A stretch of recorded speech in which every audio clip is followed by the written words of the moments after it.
Certain officers think they can get away with anything, but the courtroom holds surprises they're not ready for. Check out these instances where corrupt cops were totally taken aback when they faced the fallout from their actions. The last one left me shocked, but this stupid police officer believed he had complete freedom in court and was horrified to learn that, well, he couldn't.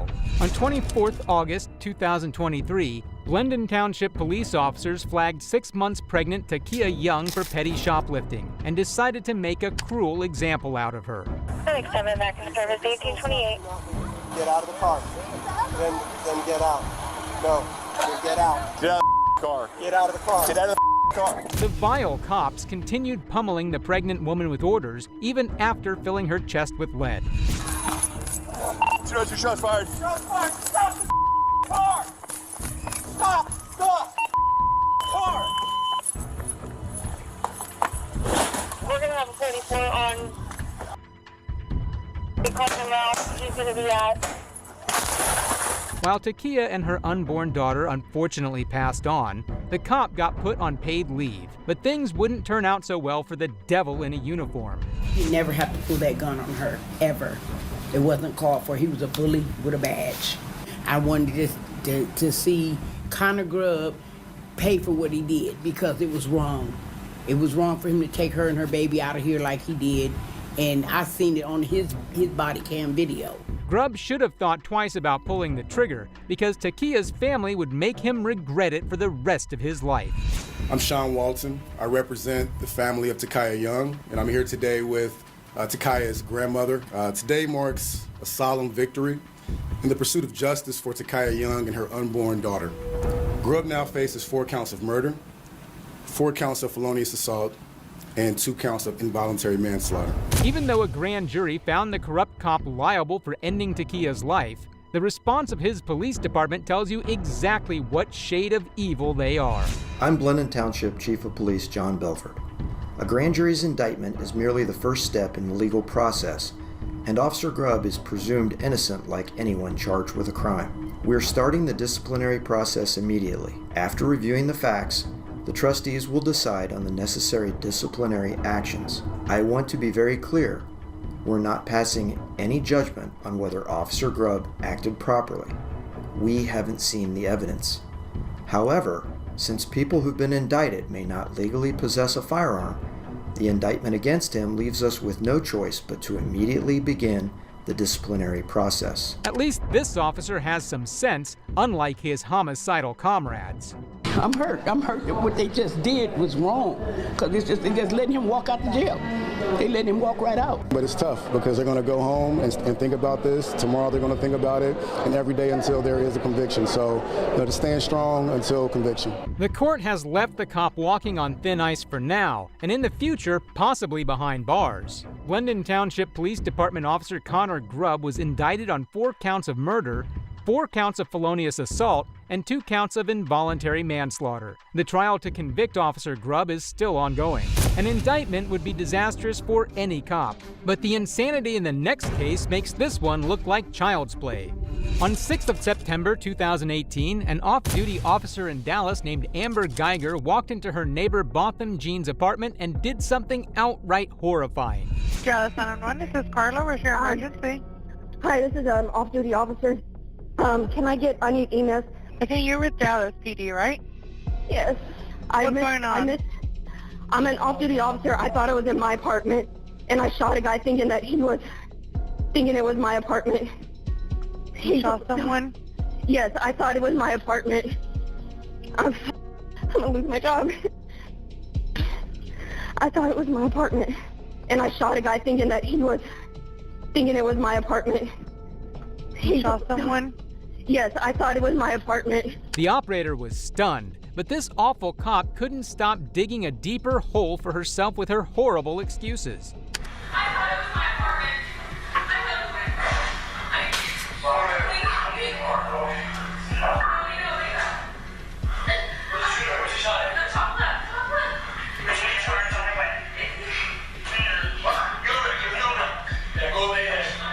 Amber was only worried about losing her job. However, this heartless cop should have been prepared for far worse. It's about 9:10, 9:15. and I go up. It's a circle garage. I go up. 100% sure I parked on the 3rd floor. I was like, so lucky. Like I got a front spot. Usually it's hard because I always carry my equipment. So it's like I didn't have to walk a long ways because that hallway I always walk down is so long. So I get out. I go down. I make left onto the hallway where my apartment's at. Speaking so no one can hear her seems to be her only strategy. But what she is about to say paints a dark light on the horrifying reality of what occurred in the apartment. And I put the key fob in the door, and I don't even have to turn it. It's like the door is already cracked or something, so I push it, and I hear some movement around the apartment, and so I automatically draw my gun thinking somebody's in my apartment that doesn't belong there. I'm the only one that lives there. No one does. And so when I open it, I pull my gun. I still have my bags and everything. I pull my gun out, and I see a dark body, like a silhouette, just standing in the very back. It's dark inside.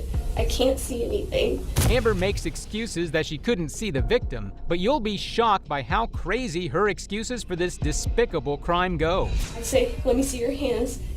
The person keeps moving around. I can't see where his hands are going. And so at that point, I feel like you're gonna kill me. Obviously, you're in my apartment. I feel like you don't belong there, so you see me, you're gonna be spooked and be like, I got caught. And so I feel like you're gonna kill me, and I know you're gonna kill me. And then at that point, he's moving, and he somehow ends up more towards the front of the or like the front portion of the counter, I guess, kind of closer from where he was. You're going to kill me. And so I shoot 2 times. I'm looking around, I'm like, okay, it's not my home. I still have my gun out. I holster up and I call 911. After saying she couldn't make out Botham, this cop shows how truly remorseless and sick she is. I say, let me see your hand, let me see your hand. He doesn't do anything. I'm usually the typical person. He did start being aggressive. He started going, hey. And to me, you're yelling at me like, oh, you're about to kill me.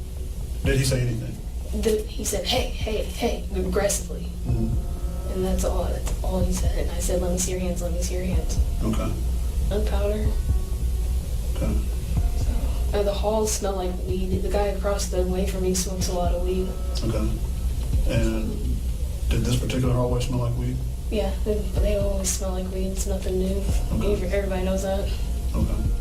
As if blaming the victim for the crime she committed isn't enough, Amber puts on an emotional act that is outrageous to see. Trying to do compressions and stay on the phone with 911. I'm telling him, I'm sorry. I didn't mean to. I'm like, hey, bud, stay with me. Until this. But I got the apartment number. I had to walk outside. And I walked back in and continued trying. And I'm sorry. This twisted officer must have no shame because her crocodile tears still don't seem to end. I just wanted to go home. I wanted to pick up my dog today. That's all I wanted to do. I didn't know that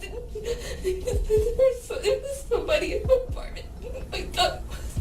I told him I'm sorry. No, I'm sorry. I was trying to stay calm to the operator. He was going to kill me. As if fake crying wasn't bad enough, what we learn about her in the courtroom is beyond shameful. As you inserted the key or started to insert the key into the lock, did you see anything wrong with the door? I saw it was cracked open. Okay, keep your voice up. It was cracked open. Did you see anything else or notice anything else at that point in time?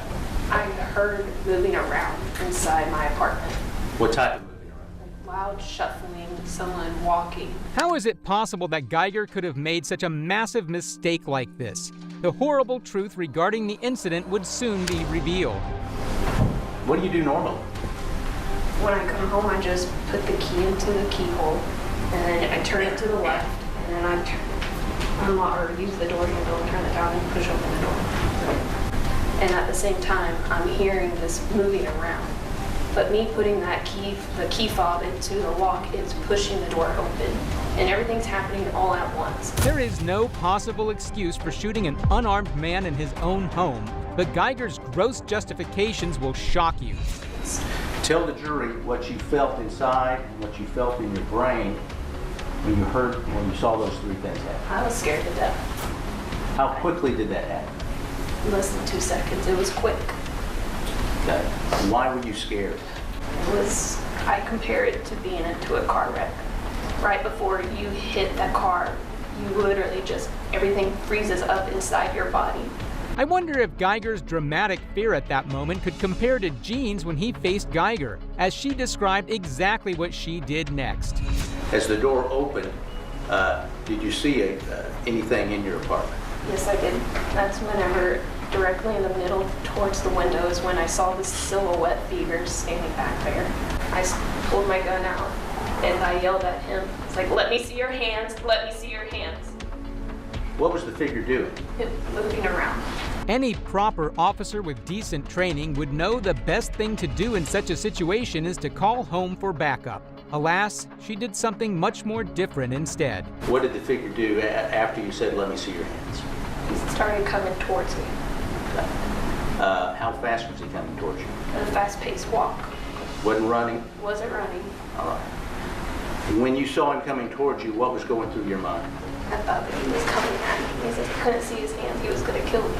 Did you hear anything as he was walking towards you? There was a loud yell. He was yelling, hey, hey, hey. Geiger did her best to make herself seem sympathetic during this retelling, but the next demonstration made all her attempts useless. Do you know the length of your apartment from the front door to that back where the figure was is how far? 30 feet. Okay. And I showed you a mark of this about right here. Yes, sir. Okay. Now I want you to first tell the jury exactly how loud you said, let me see your hands. I have my gun pointed, and I'm saying, let me see your hands, let me see your hands. What were you focused on? Him.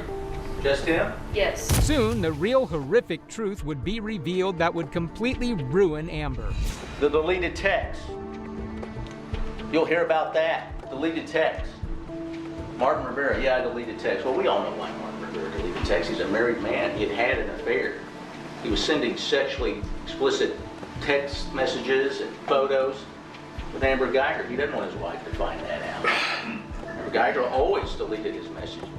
The way this hidden affair of Geiger's ties into the case really is the cherry on top. He was supposed to come over, and either Amber Geiger was so excited she made all these mistakes, or she was so disappointed. That's pure conjecture, but they use an email or a text from Martin where he said around 5:55 p.m., when can I come over? The way the defense disgustingly tries to twist this information into her favor is insane. First when they come over, they both told you that. Martin Rivera went to a Boy Scout meeting. Then he went to the gym, and then he stopped to get something to eat. And was his habit when he was out doing that, he would call Amber Geiger. And they told you that, yes, they'd had a sexual relationship, but that had ended either late 2017 or in early 2018. I feel like a terrible person. I feel like a piece of crap. I hate that I have to live with this every single day of my life. And I ask God for forgiveness, and I hate myself every single day. I feel like I don't deserve the chance to be with my family and friends. I wish he was the one with the gun that killed me. I never wanted to take an innocent person's life. Amber seems to think a few tears will let her get off scot-free, and she still continues to dig her own grave on the stand. Well, she is horribly mistaken. Why couldn't you have given him full, undivided, and proper attention? I was still on the phone with... You can put the phone on speakerphone, ma'am. I had so much stuff racing through my head. Did you properly perform CPR on Mr. John? No, I did not. As if Amber hasn't made enough of a clown show, the memories her victim's mother shares of her son will certainly make you hate her more. Do you swear or affirm that the testimony you will give will be the truth, the whole truth, and nothing but the truth, so help you God? I affirm. Thank you. Please make yourself comfortable. So do you recall when this photo was taken? Yes, this photo was taken when both of them was vying for president of the school council at the Harding University. We're going to come back and talk a little bit about that, okay? And State's Exhibit 326. Who was that? Yeah, that's both of them. It was at my retirement. The true story of Botham's heroics start here, but they certainly won't end quickly. Do you recall this photo? Yes. If the lady is, again, one of the people that both of them reached out to in the community. Both of them found out that this lady's birthday was on the same date with mine. That was March 11th. So he went to visit her with his friends, and he just went to sing with her and just made her happy. There's another photo, that has a cake. So he brought her a cake, and he just stayed the afternoon just singing with the group. Every word paints the life Amber took away even more precious. But the story of Botham's heroics don't stop there. He just walked around the community and he just reached out to the people who he thought needed help. So he cleaned her backyard, and then they just sat there and he just sang with her. Ms. John, did your son have a passion for helping others? That's right. This is actually a blind man and another person that he went to visit. And what he's doing there is singing to him. Such a gem of a person that Geiger snatched life from. What she did was unforgivable. But the family will surprise you in just a little while. That Botham was no longer with us. Do you recall where you were? I was in New York with my daughter at 12:30 a.m. on September 7th when she came to inform me that she had gotten a call and that somebody told her that both of them were shot and that he died. Botham's stories only get more and more heartbreaking from here. The testimony you will give will be the truth, the whole truth, and nothing but the truth, so help you God. Yes, sir. Are two really, really good friends of both of ours. And they asked him, they wanted him to be a part of their wedding, and they asked him to be the officiant.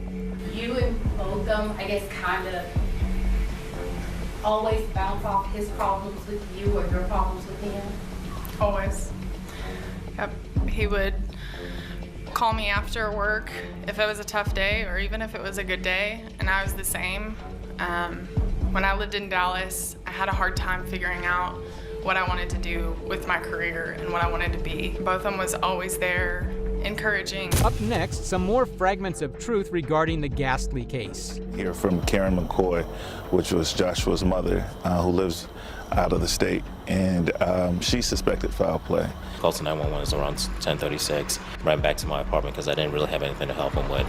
Got some items to help stop the bleeding. He was a more important witness than folks understood. Whether or not he was so important that somebody would want to take him out because he testified in this case, I can't say right now. Just stay tuned. In this next clip is probably the most satisfying part of the case. We, the jury, find unanimously that the defendant did not cause the death of Botham John while under the immediate influence of sudden passion arising from an adequate cause, and assess the defendant's punishment at 10 years imprisonment in the Texas Department of Criminal Justice. Is there any legal reason why this sentence should not now be imposed?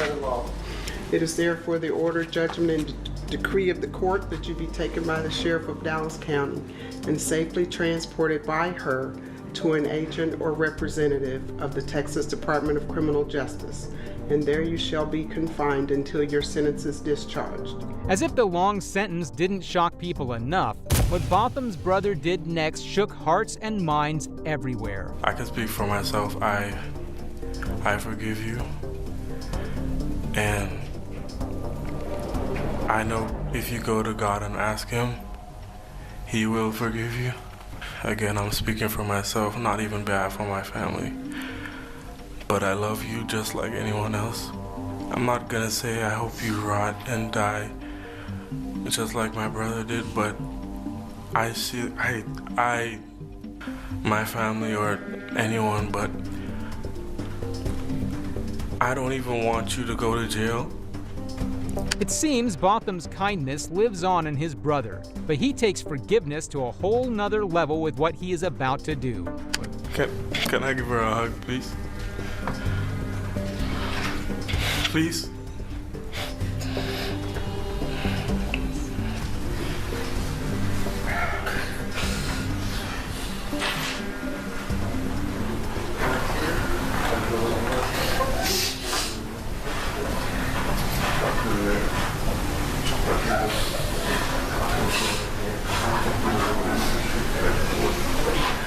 For all the grace Brant showed, his mother Allison doubled down with the empowering statements she gave in the press. September 6, 2018 changed my life, changed my family's life, changed my country, changed my church. And I know that there are many people who stood with me and my family throughout this tumultuous journey. Yesterday, we saw the conviction of Amber Geiger, and today we heard the sentence. That 10 years in prison is 10 years for her reflection and for her to change her life. But there is much more to be done. The woman hoping her son's case contributed to the people of Dallas as a whole shows how pure of heart she is. The corruption that we saw during this process must stop. And it must stop for you. Because after now, I leave Dallas, but you live in Dallas. And it must stop for everyone. The contamination of a crime scene that we saw coming out of this case is one that must never happen again. That's right. The poor training or the poor use of what should have been training. That's right. She is a role model for women all over, unlike the horrible cop who stole her son's life. My son would have been alive today. If Amber Geiger was trained not to shoot in the heart, my son would be standing here today. He was no threat to her. He had no reason to pose a threat to her because he was in his own apartment, in his sanctuary, in the place in which he paid a lot of money to be in. He paid rent to be there.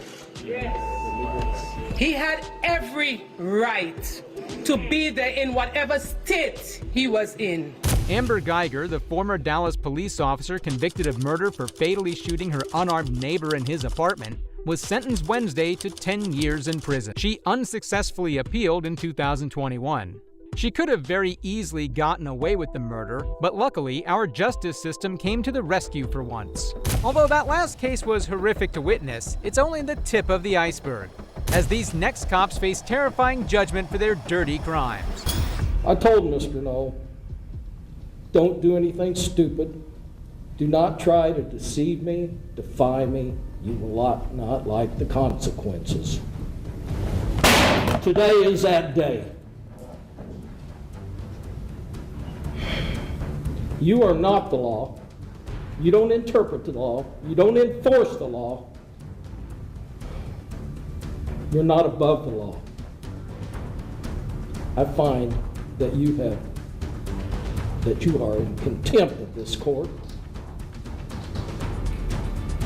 Take him into custody.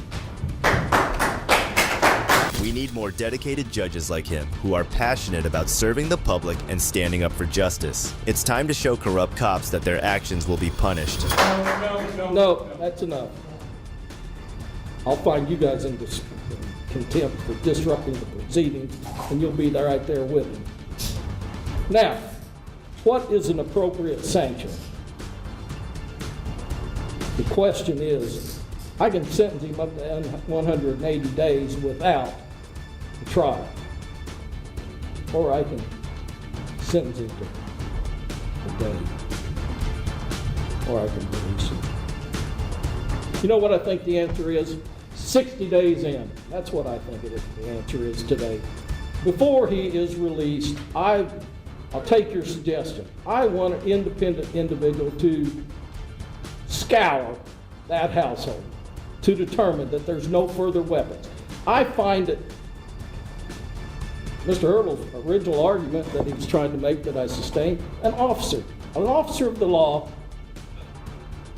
Every time I go into court, I hear, I didn't know it was there. I didn't know it was there. It really did. You've heard that a million times. You've heard it a million times, and yet you still take them into custody, would be my guess. Every officer in the world has heard, I didn't know it was there. It's my friends. I'm not buying it. It's your burden. It's your responsibility. And today, the court will enforce that. Take more.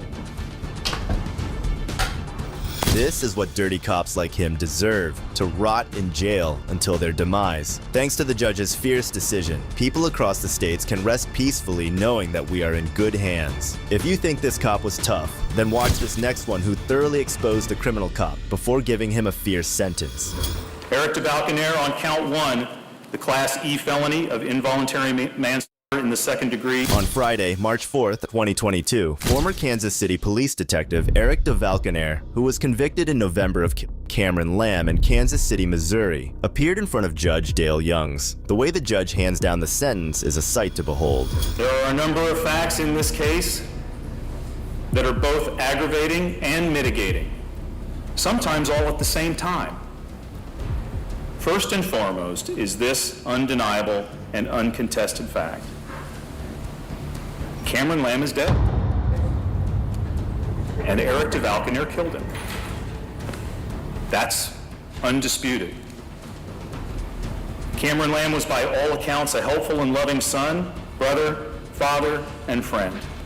People who have contacted me and who I have heard from today have described him as funny, caring, giving.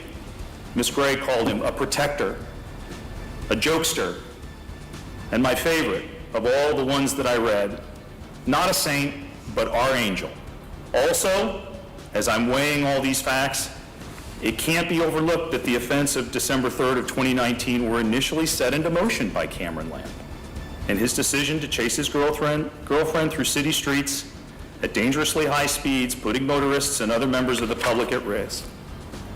However, those events tragically concluded with the actions of Troy Schwam and the defendant pulling up to defendant's house, Sergeant Schwam pulling into the driveway, immediately getting out with his weapon drawn, rapidly moving into the backyard, carport, garage area of the house, and defendant doing the same. Both without taking a breath, without pausing for the briefest of moments to consider where they were going, what they would find when they got back there, whether they were acting lawfully in doing so, and whether there might be some other safer option.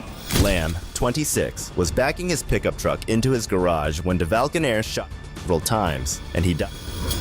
At any point, Sergeant Schwam and the defendant could have done this, a fact that is made even more aggravating as the court considers an appropriate sentence, in this case by the fact that the one person who ultimately did take a breath that morning was Cameron Lamb. He did this when at some point, while he was chasing his girlfriend, he decided to discontinue the chase and to go home. The video from the helicopter shows this decision, shows how it played out. Cameron Lamb is not racing through the streets of his neighborhood at this point. He's not driving through yards to get away from anyone. He does not abandon the truck and let it roll into someone's yard while he flees on foot. Rather, he simply pulls into the driveway of his home, pulls around back, puts the vehicle into reverse, and slowly begins backing it down the driveway under the carport and into his garage. And as the court has found, an encounter that was over and a situation that had de-escalated was again escalated by what I have found, rightly or wrongly, was their unlawful entry into the backyard carport area and confrontation of Cameron Lamb. This is an aggravating factor. The circumstances of the offenses described during the trial, however, also provide the court with a mitigating factor. I found as I've considered the evidence in the case, that the defendant, Eric DeValconaire, testified credibly at trial that he was rushing to provide cover for Sergeant Schwam, who had rushed into the backyard with his weapon drawn, prompting the defendant to do the same from the other side of the house. DeValconaire said Lamb was armed, but the prosecutors believe that the firearm found near him was placed there intentionally. Negating his obligation to act with reasonable care, as the court found he has failed to do, his natural reaction to protect his partner is a factor for me to also consider. And let's also be clear, and it is hard to accept this distinction. I know that. Murder and involuntary manslaughter arising from criminal negligence are two different things. They are different legal concepts. They are different things. Eric DeValconaire is not Derek Chauvin, who murdered George Floyd. Eric DeValconaire is not one of the 3 men in Georgia convicted of running down and murdering Ahmaud Arbery. This is a mitigating factor. Defendant has no prior criminal history. His ORAS scores him as a low risk in all categories, as his father asked me to do, which I was already going to do, and that is to consider the totality of the circumstances and to consider the totality of the defendant's life. The facts and the circumstances in the history of defendant's career and his life that have been presented to this court have demonstrated he has not hesitated to immediately take action when he believed the circumstances surrounding him warranted it. And this trait has generally served him and others well. It also failed him, as it did on December 3rd of 2019.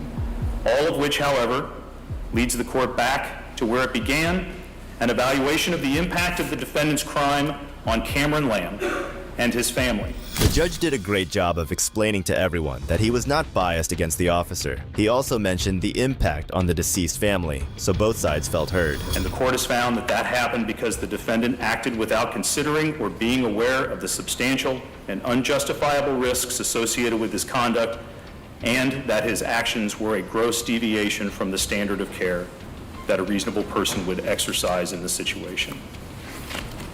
Having concluded as I have, having considered all those factors, I ask counsel if there's any legal reason or cause having been shown why sentence and judgment of the court should not now be pronounced. Sir. Eric DeValconaire, on count 1, the Class E felony of involuntary manslaughter in the 2nd degree, I sentence you to a term of incarceration in the Missouri Division of Adult Institutions of 3 years. On the unclassified felony of armed criminal action, I sentence you to a term of incarceration of 6 years in the Missouri Department of Corrections. Those cases, or rather those counts and sentences, will run concurrent with one another for a total term of incarceration of 6 years. DeValconaire was sentenced to 3 years for the involuntary manslaughter conviction and 6 years for armed action. Although the sentence sounds short, his life after getting out was essentially over. If you think this officer had it bad, then wait till you see this next officer who was being cross-examined for arresting George Floyd. And Mr. Floyd didn't drop while you were interacting with him, correct? No. Derek Chauvin is the officer who previously arrested George Floyd. He was a former Minneapolis police officer involved in Floyd's fatal arrest on May 25, 2020, where he knelt on Floyd's neck for over 9 minutes while Floyd was handcuffed and pleading for air. Testified that you were the officer who approached the passenger side of the vehicle. You approached George Floyd on May 6th of 2019, is that right? That's correct, yes. And you had your gun drawn when you approached Mr. Floyd, isn't that right? Yes, I pulled it, yes. And when you approached Mr. Floyd, he said, "Don't, man, I don't want to get shot." Something like that, yes. You told him to undo his seatbelt, correct? That's correct, yes, ma'am. And he did that, right? Yes, he did. And then you said, "Put your hands where I can see them," correct? Yes. And then he put his hands in the air? Yes. And then you told him to put his hands on the dash, is that right? That's correct. And that was when you grabbed his hand and forcibly put it on the dashboard of the vehicle, correct? Vaughn, yes. This incident led to widespread protests and calls for police reform across the United States and globally. Watch how Chauvin's expressions change as he gets cross-checked. And then he put his hands on his head, right? That's correct, yes. And there was one officer who said that they were going to take right? That's what I heard, yes. And you were yelling pretty loud, correct? Yes, I was, yes. It escalated real quick. Some profanity as well, correct? Yes. And you had your gun drawn the whole time you were giving commands, right? Once I started ordering him and he refused to show me his hands, yes, eventually it escalated to where I pulled my gun, yes, ma'am. And he was awake, correct? What's that, ma'am? Mr. Floyd was awake. Was he awake during this incident? Yes. He was conscious? Yes. He didn't appear to be in medical distress to you when you were pulling him out of the car, is that right? He was standing up, is that right? I don't know if it was specifically, sometimes he was talking, sometimes he was mumbling. He was incoherent in my mind a lot of the time during there. But you got him out of the car and you handcuffed him, right? That's correct, ma'am. And he stood next to the car, right? Yes, ma'am. He asked you not to beat him up, correct? That's correct, yes. He was able to walk, right? Yes, he was. He continued to talk to you. And while you were interacting with Mr. Floyd, he didn't collapse on the ground, correct? Wait a minute, what was the question? Can you speak up a little louder, ma'am? While you were interacting with Mr. Floyd, he didn't collapse on the ground, correct? No, he did not. Well, the answer is stricken. The objection is sustained. Your attention was focused on Mr. Floyd, correct? Yes, it was. And Mr. Floyd didn't drop while you were interacting with him, correct? No. Thank you. Nothing further. Chauvin was charged with multiple offenses, including second-degree unintentional, third-degree murder, and second-degree manslaughter. He was convicted on all counts in April 20th, 21, and subsequently sentenced to 22.5 years in prison for his role in Floyd's death. Next up, we have the case of an ex-cop who was involved in one of the most heinous things an officer could do. Verdict reads, we the jury, having found the defendant Aaron York Dean guilty beyond a reasonable doubt of the offense of manslaughter. In October 20th, 19, former Fort Worth police officer Aaron Dean appeared in front of a Texas jury for fatally shooting Tatiana Jefferson in October 20th, 19. His guilty verdict was a rare conviction of an officer for killing someone who was also armed. Good afternoon. The jury has sent a note or given me notice that they have reached a verdict. Are both sides ready to receive the verdict? State's ready, Your Honor.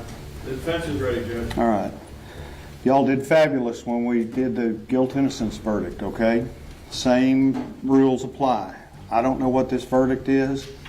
Can't have any emotions, all right? Let's bring them in.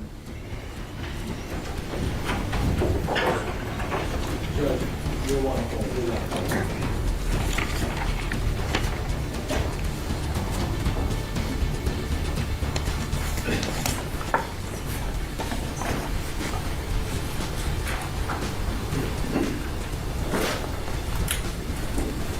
Good afternoon. Juror number one, it's my understanding the jury has reached a verdict. Is that correct? Correct. Is it a unanimous verdict? Yes, Your Honor. Okay. Hand it please to Deputy Nicholson. Mr. Dean. Verdict reads, we the jury, having found the defendant Aaron York Dean guilty beyond a reasonable doubt of the offense of manslaughter, assess his punishment at confinement in the Texas Department of Criminal Justice for 11 years, 10 months, 12 days. They do not assess a fine. And it is signed by the presiding juror. You may be seated. Thank you very much. Members of the jury, as we went through before, I'm going to call your juror number and ask you if this verdict is your individual verdict. Notice how the devil cop failed to show any emotions. It's as if he didn't want anyone to see that they could get to him. Number 6, is this your verdict? Yes, Your Honor. Juror number 9, is this your verdict? Juror number 14, is this your verdict? Yes, Your Honor. Juror number 15, is this your verdict? Yes, Your Honor. Juror number 21, is this your verdict? Juror number 31, is this your verdict? Yes, Your Honor. Juror number 32, is this your verdict? Juror number 37, is this your verdict? Juror number 38, is this your verdict? Yes, Your Honor. Your verdict will be received and filed. Thank you very much. Mr. Gill, Mr. Brissett, is there any legal reason why sentence should not be pronounced? No legal reason. Mr. Dean, it's the jury having found you guilty of the offense of manslaughter and assessed this punishment. The order of the court, you be remanded to the custody of the sheriff, be delivered to the director of the Texas Department of Criminal Justice from the date of your original arrest up until today, which would be the date of sentence.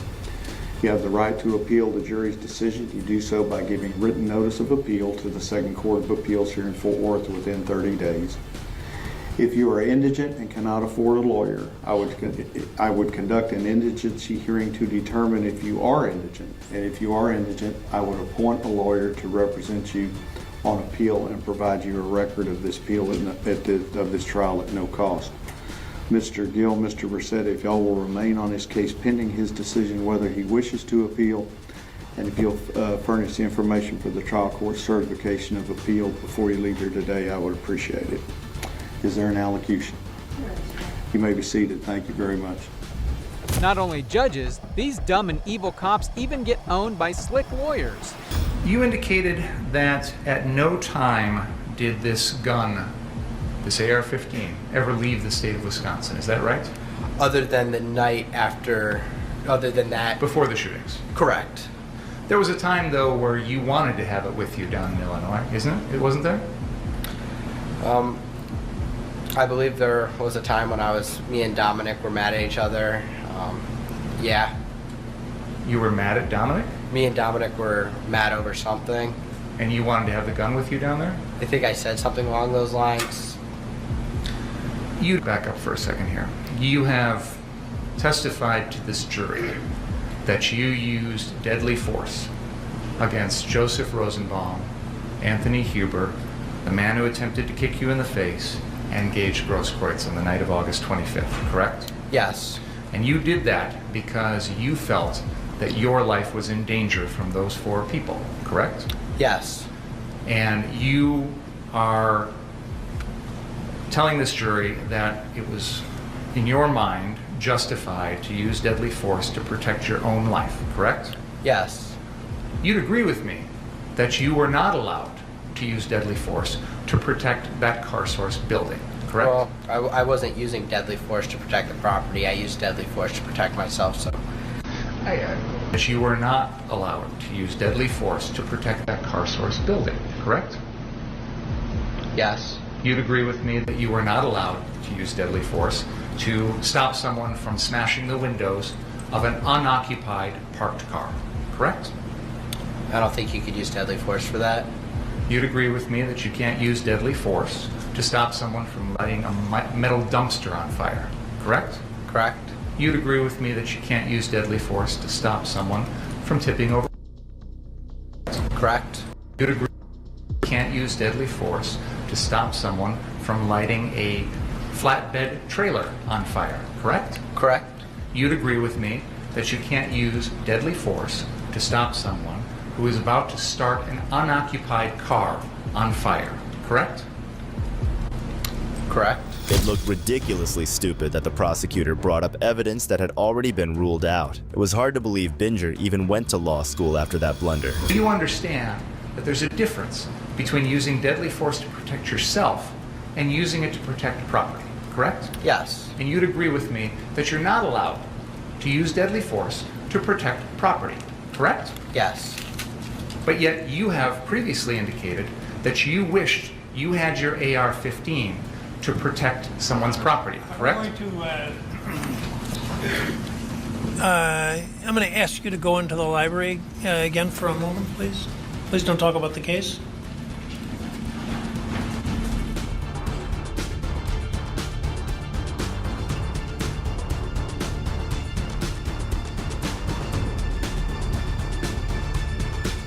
Mr. Richards?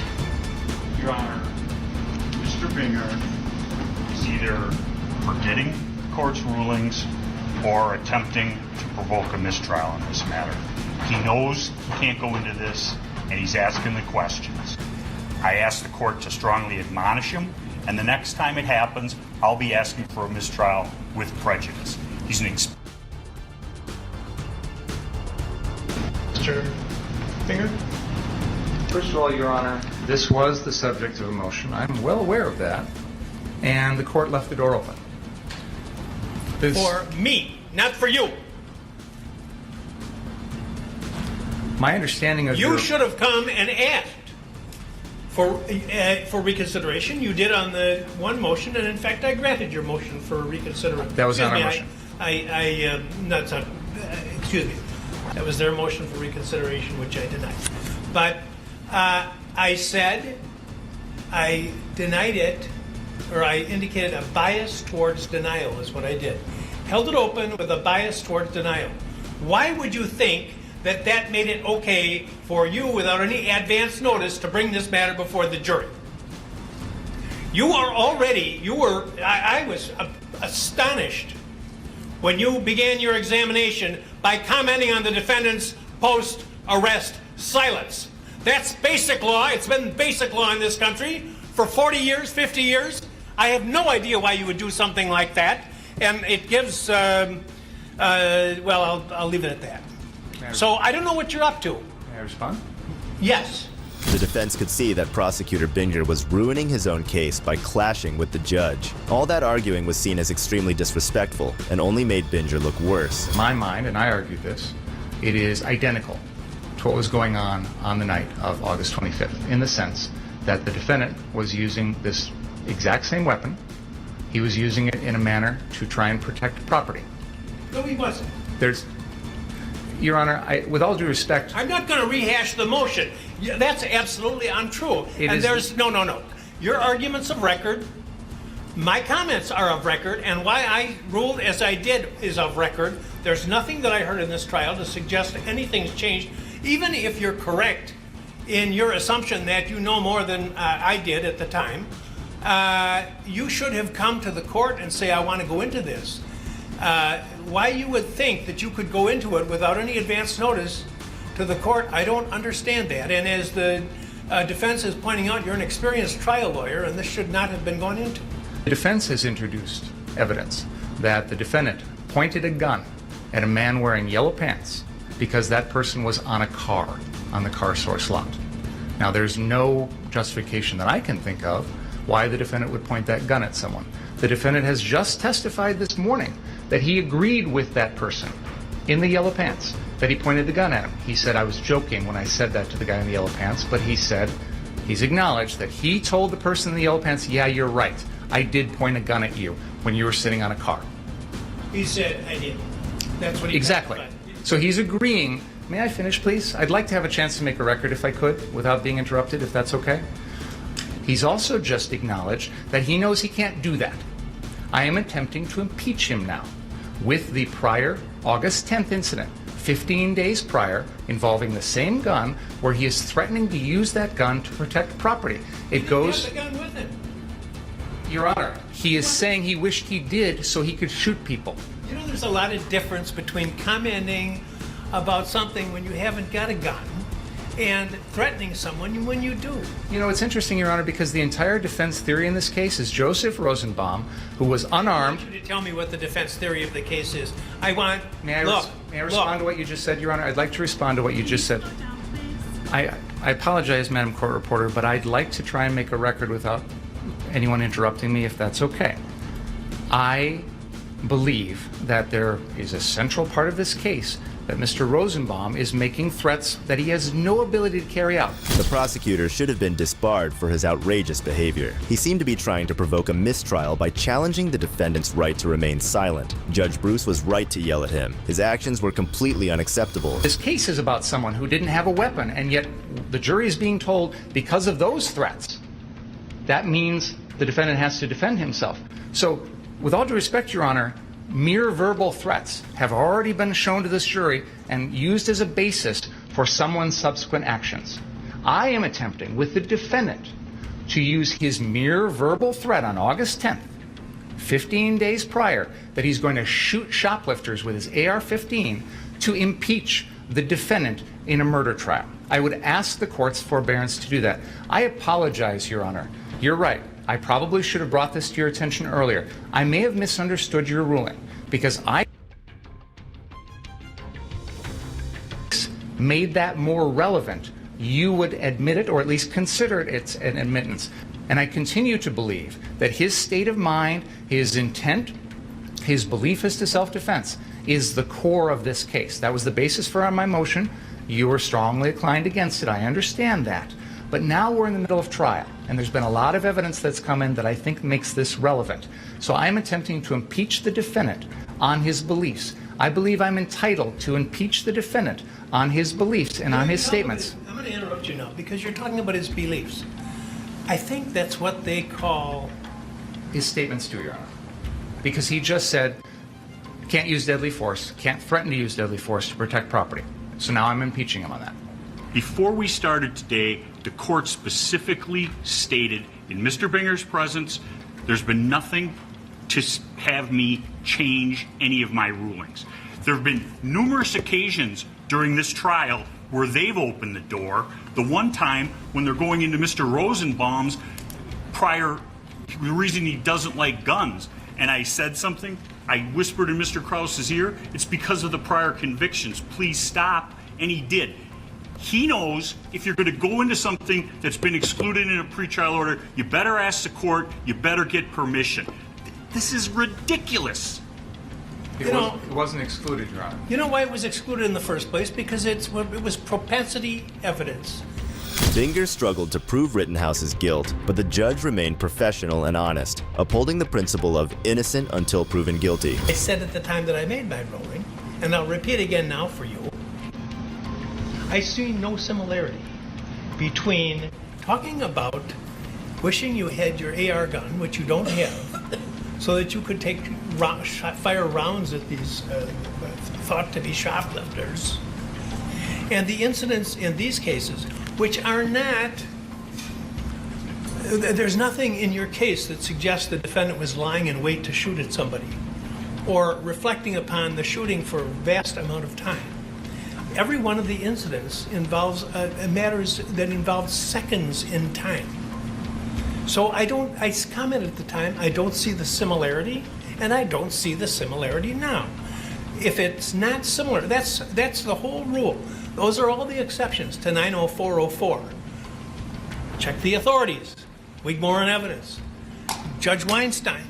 Colonel McCormick. You have an incident where he's making comments about some alleged shoplifters versus crimes that involve instantaneous actions, whether premeditated murder or whether self-defense. That's for the jury to decide. But I don't see the similarity. I said it couldn't come in, and it isn't coming in. No matter what you think.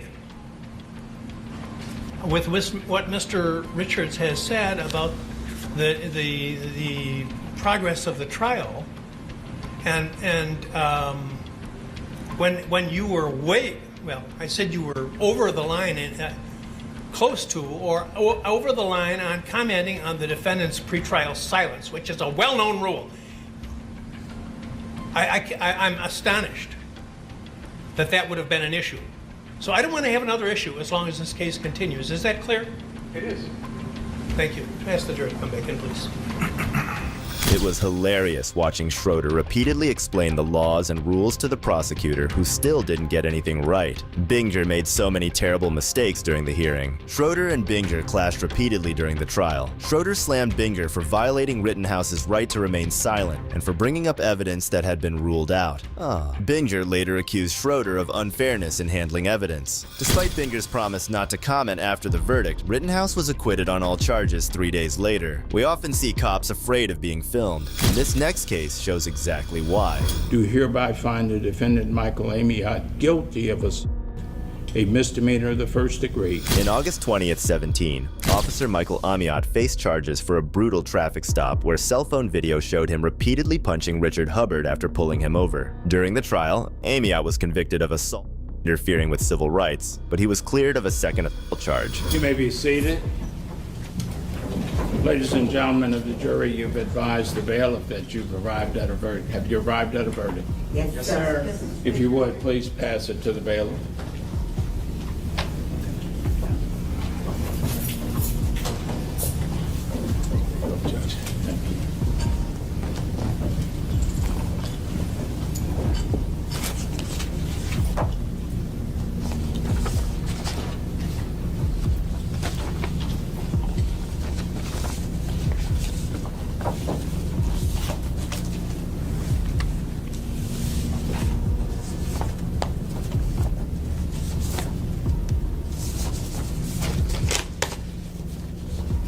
The heading in the Euclid Municipal Court, Cuyahoga County, Ohio, State of Ohio, plaintiff.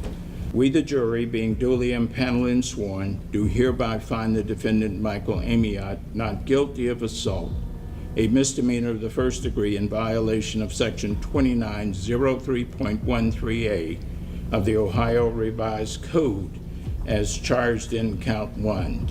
We do so render our verdict this 29th day of July, signed by all 8 jurors. Verdict.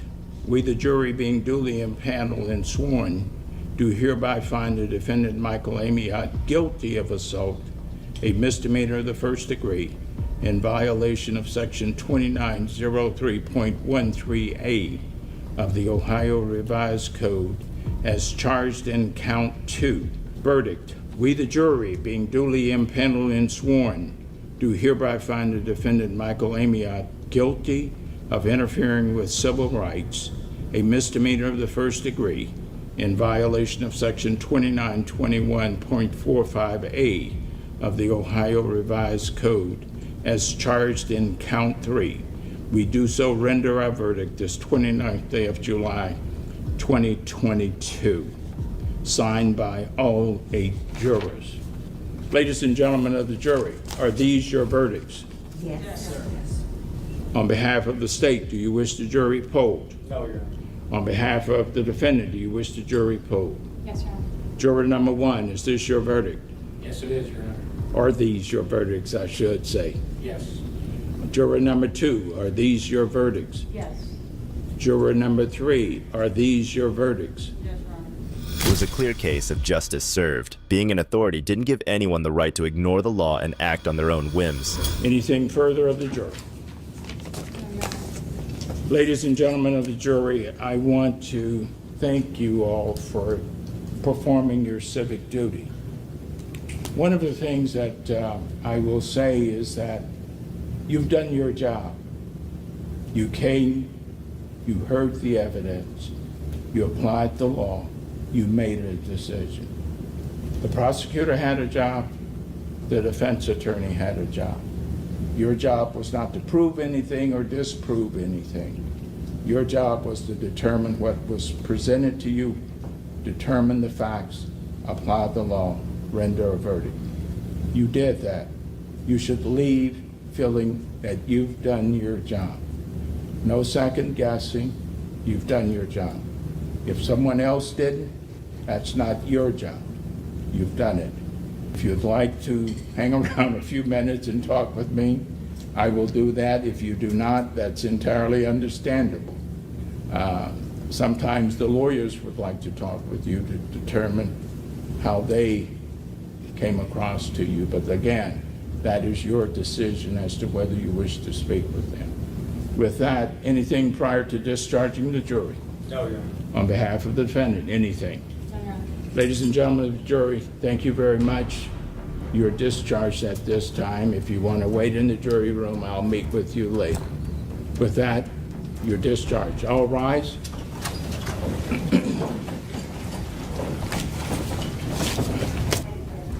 You may be seated. Based upon the verdicts rendered by the judge, the jury, the court at this time will enter on, with respect to count 1, a finding of not guilty. Count 2 and count 3, the court will enter a finding of guilty. The court will set this matter out for sentencing, given the fact that under Ohio law, the victim has the right to make a statement or present anything he may wish to present to the court. The court will request the Cuyahoga County Common Pleas Court Probation Department to submit to the court any documents or any information that it wishes to submit with respect to pre-sentence investigation or what have you. The verdict was based on video evidence from citizens, proving why it's crucial to record police interactions. Cameras don't lie, and it's clear why cops are often afraid of being filmed. It's under the judge. The judge recused himself. It is better that we maintain the appearance of appropriateness in requesting that that be done by the Cuyahoga County Common Pleas Court. Anything else, the court will consult with the attorneys and the court administrator and set this matter over for sentencing at a date that's agreeable for everyone. Anything else on behalf of the state? No. Anything on behalf of the defendant? No. If there was a bond or no bond, it'll continue as stated.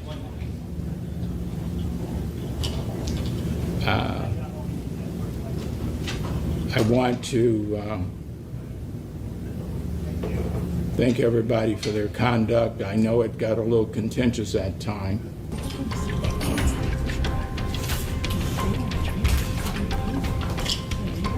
The other officers in the hearing were stunned. It should have served as a wake-up call that cops could no longer escape accountability for their actions. Amiot was sentenced to 1 year of non-reporting community control and fired from the Euclid Police Department. He was later reinstated to the warrant unit. Richard Hubbard received $450,000 in a legal settlement. It was later found out that Amiot had a history of excessive force complaints and had resigned from a previous police job as well. Being a cop means catching criminals, but this next officer became one instead.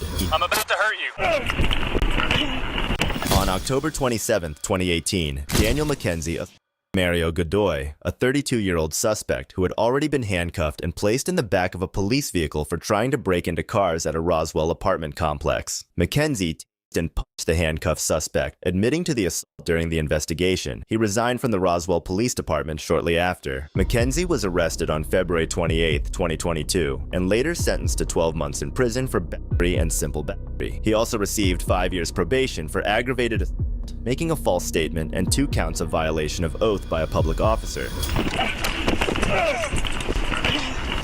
No one can escape justice, not even cops, as this next case proves. Kevin Perez committed a battery upon him, so he won't have to account for his own behavior. A jury of 3 men and 3 women found Miami Beach police officer Kevin Perez guilty of simple battery, a first-degree misdemeanor. This verdict came after State Attorney Catherine Fernandez-Rundle emphasized that the guilty verdict was a strong message against excessive force in arrests. Perez could face up to 1 year in jail, 12 months probation, and a $1,000 fine. Initially charged with third-degree felony battery, which could have led to up to 5 years in prison, the prosecutors couldn't meet the required standards for that charge. The charges stemmed from an arrest incident on July 26, 2021 at the Royal Palm Hotel, where Perez was accused of punching a tourist. Although Perez was found guilty, the judge granted him a new trial, with sentencing still pending. This case is about the beating of an unarmed, handcuffed black man, Delonta Crudup, by an overzealous police officer, Kevin Perez. Delonta Crudup has every incentive to say that Kevin Perez committed a battery upon him, so he won't have to account for his own behavior. It is very, very obvious what he has on his mind. And it's retaliation. Maintaining decorum in court is a cop's duty, but these next 2 did the exact opposite.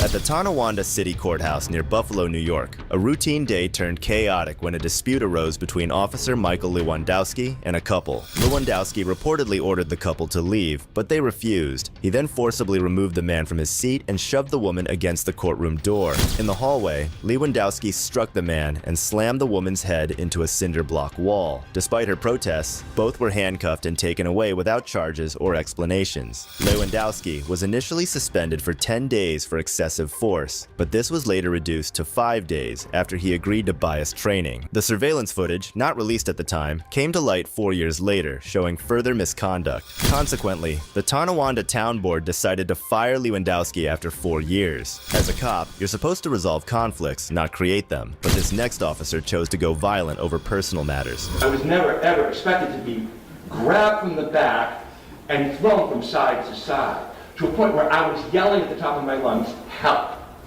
help. Former Miami police officer Lester Bonenblust, 51 years old, was sentenced to 45 days in jail, 3 years of probation, and 100 hours of community service for assaulting nurse James Nicholson at Jackson Memorial Hospital in May 2018. The altercation began when Bonenblust's niece was denied readmission after being discharged. Frustrated, Bonenblust arrived in uniform, and when Nicholson refused to discuss the patient, grabbed him and slammed him to the ground. Bonenblust accepted responsibility in court, but Nicholson stated the attack should never have happened, especially to a healthcare worker. I was never ever expected to be grabbed from the back and thrown from side to side, to a point where I was yelling at the top of my lungs, help, help. From catching murderers to trying to become one, this next cop took things to a whole new level. Spanning from 1998 to this year represents the worst that we could possibly expect from someone in our society.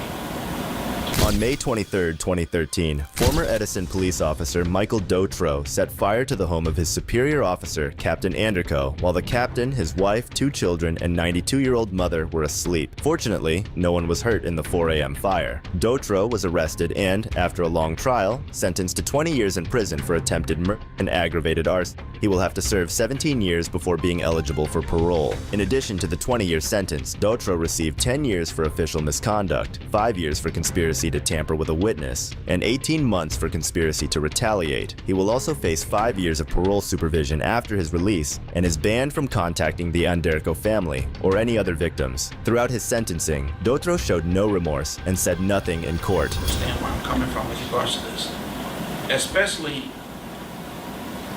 if there's going to be any appellate review of this sentence. I want those judges to know the sentence to be imposed in this particular case is because Mr. Dotro, through his conduct and his admissions, spanning from 1998 to this year, represents the worst that we could possibly expect from someone in our society. Yes, he's caused very specific damage to Captain Anderco and his family, to Ms. Zog, to Ms. Dotro, to his own parents, to his families, to his brothers. But what he's really done, and what we're going to be left with after he's walking out the door to spend the next third of his life in prison, is allow people a basis to say that our system of justice has no integrity. How could it when we've allowed this particular individual like him here in Middlesex County, here in Edison, to do the things that he's done? How did Michael Dotro's actions and sentencing impact the perception of accountability within the police force? While the last case was intense, this judge finally reached their limit with the deceit from a corrupt cop and his attorney. Mr. Brigandi, if you give up all those rights today and thereby give up the right to have a trial, there's never going to be a trial in these matters, sir, and instead we are going to resolve it all here this morning. You understand that? Yes. Are you joining with your lawyer, sir, in pleading no contest to this disorderly conduct charge back from September the 8th, 2009? Yes. Brian Pergand agreed to plead no contest to accusation. Accusations of what, you ask? Let's hear it from him. What is it specifically that you did that you're causing you to plead no contest to disorderly conduct here today, Mr. Pergandi? I took photos that were eventually blown up, I believe. What?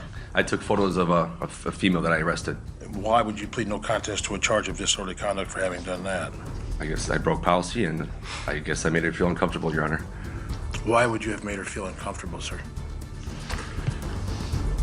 I don't know. She was fully clothed. Pergand was sentenced to serve 30 days behind bars for disorderly conduct. He pleaded no contest to that charge after he was originally charged with felony misconduct in office. The judge wasn't the harshest with the officer despite his disgusting act, but this next one definitely was when he found out what the officer had done. That is not true. I'm dismissing. I'm dismissing. I am dismissing this charge. In 2014, Lizette Gonzalez was charged with driving under the influence after she was observed drinking beer while driving. Officer Michael Wagner testified that he witnessed Gonzalez consuming alcohol and subsequently arrested her. After the verdict was reached, Gonzalez's attorney made a final plea. Your Honor, not enough evidence presented for the jury to find the verdicts that they did. They didn't do all the field sobriety examinations that should have been done. I respectfully ask that this court grant the judgment notwithstanding the verdict.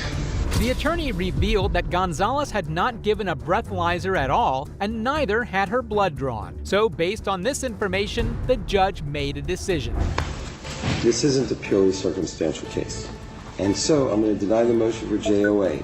Now, we have this other case for driving while license suspended. Next, the judge mentioned that Gonzalez was driving with a suspended license. But that only happened because the arresting officer, Wagner, submitted a false report. When Wagner's attorney tries defending him, though, the judge loses his cool. I want to be enlightened. It was a mistake, admittedly, by Michael Wagner. I know. He testified to that today. He caused her to have her driver's license suspended for at least a few months for nothing. So are you going to null process that case, or am I going to get mad at you today? You can get mad at me, Your Honor, but at this point... Why wouldn't you? Wait a minute. Did you hear the uncontroverted testimony of this officer? Your Honor. Then I want you taking him up on perjury. Your Honor. Will you take him up for perjury? He admitted it was a mistake, Your Honor. No, but he lied. He lied on a sworn Absolutely citation. not, Your Honor, and that is not true. I'm dismissing. I am dismissing this charge. No, I'm dismissing the charge. The attorney was plain disrespectful to the judge, but these tactics were not going to save her. Watch how the judge shuts her up. This whole case was fishy, and I have no idea how they... You know what? Their address on file. You know what? The state intends to amend I'm the granting. charge and proceed on I'm rescinding the sentence.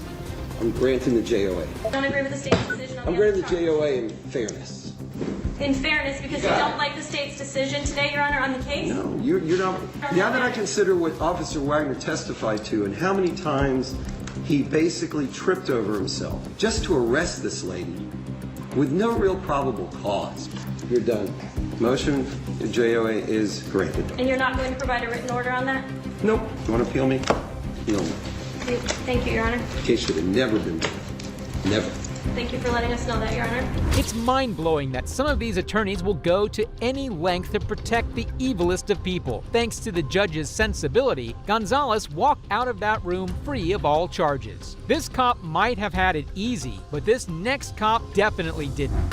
Eric DeValconaire on count 1, the Class E felony of involuntary manslaughter in the second degree. Friday, March 2022, former Kansas City police detective Eric DeValconaire, who was convicted in November of killing Cameron Lamb in Kansas City, Missouri, appeared in front of Judge Dale Youngs. The way the judge hands it down will leave you stunned. There are a number of facts in this case that are both aggravating and mitigating, sometimes all at the same time. First and foremost is this undeniable and uncontested fact. Cameron Lamb is dead. And Eric DeValconaire killed him. Cameron Lamb was by all accounts a helpful and loving son, brother, father, and friend. People who have contacted me and who I have heard from today have described him as funny, caring, giving.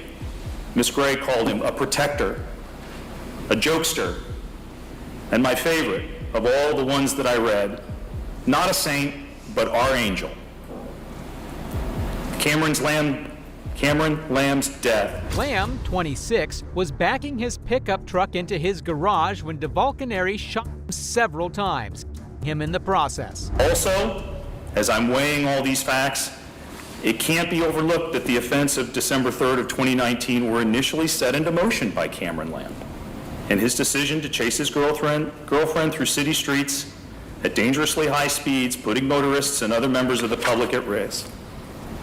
However, those events tragically concluded with the actions of Troy Schwam and the defendant pulling up to defendant's house, Sergeant Schwam pulling into the driveway, immediately getting out with his weapon drawn, rapidly moving into the backyard, carport, garage area of the house, and defendant doing the same. They were going. what they would find when they got back there, whether they were acting lawfully in doing so, and whether there might be some other safer option, without so much as a, "Hey, Troy, wait." At any point, Sergeant Schwamm and the defendant could have done this, a fact that is made even more aggravating as the court considers an appropriate sentence in this case by the fact that the one person who ultimately did take a breath that morning was Cameron Lamb. It's just heartbreaking to hear the judge describe the whole situation like that in the middle of court. The video from the helicopter shows this decision, shows how it played out. Cameron Lamb is not racing through the streets of his neighborhood at this point. He's not driving through yards to get away from anyone. He does not abandon the truck and let it roll into someone's yard while he flees on foot. Rather, he simply pulls into the driveway of his home, pulls around back, puts the vehicle into reverse, and slowly begins backing it down the driveway under the carport and into his garage.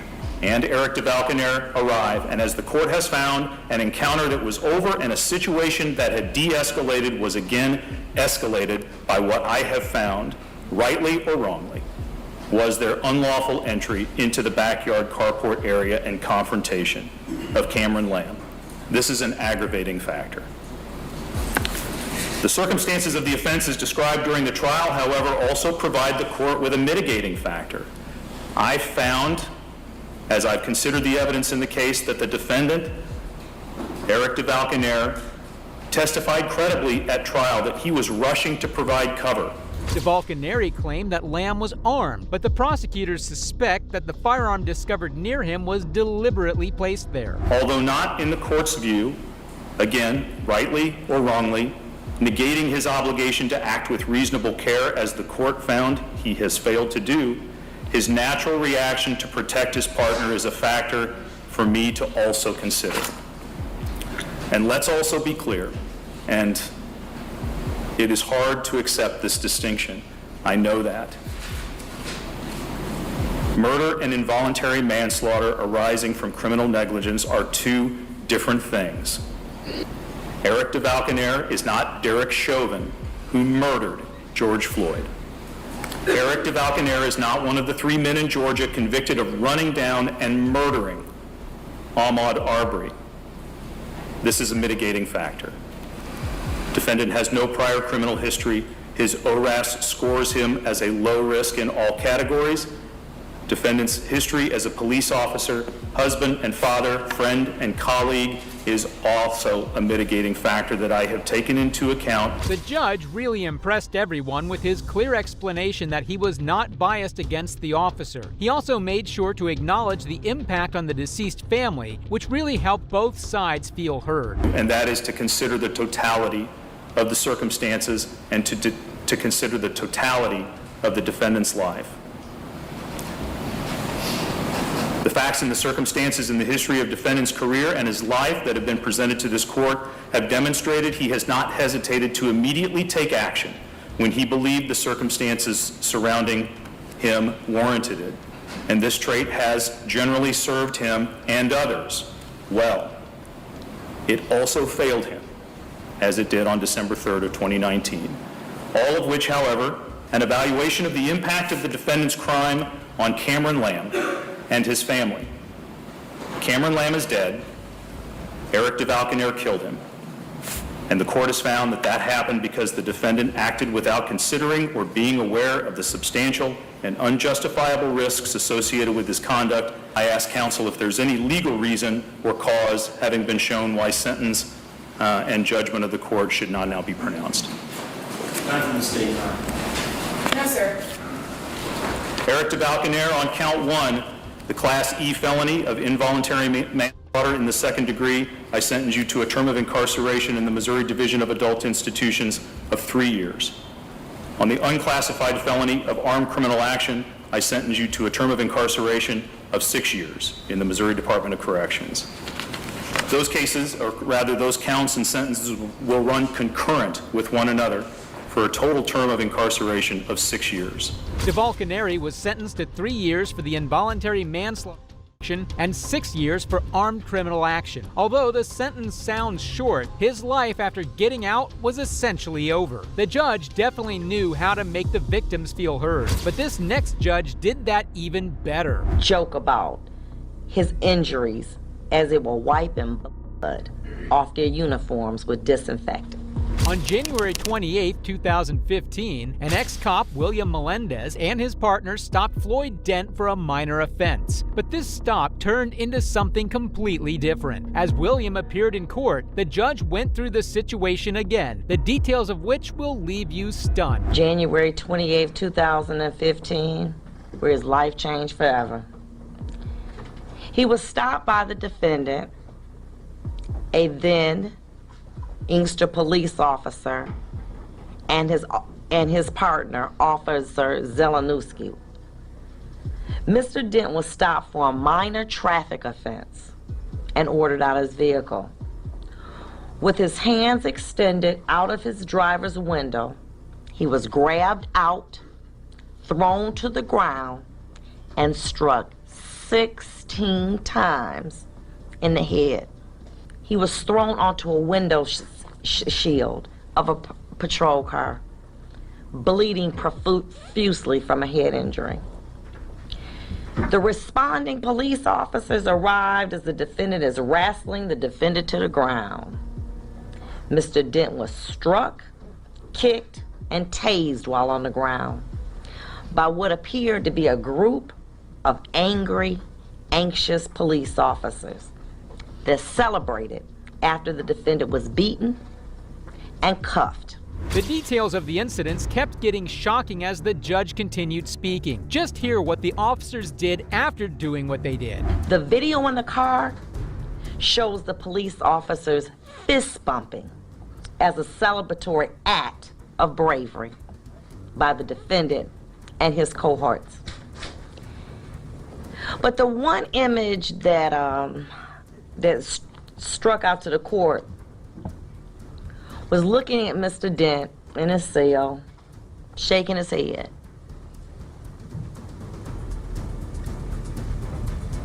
In disbelief of what had occurred to him. What crime did I commit? Being a black man in a Cadillac, stopped for a minor traffic offense by a group of racist police officers looking to do a nigger.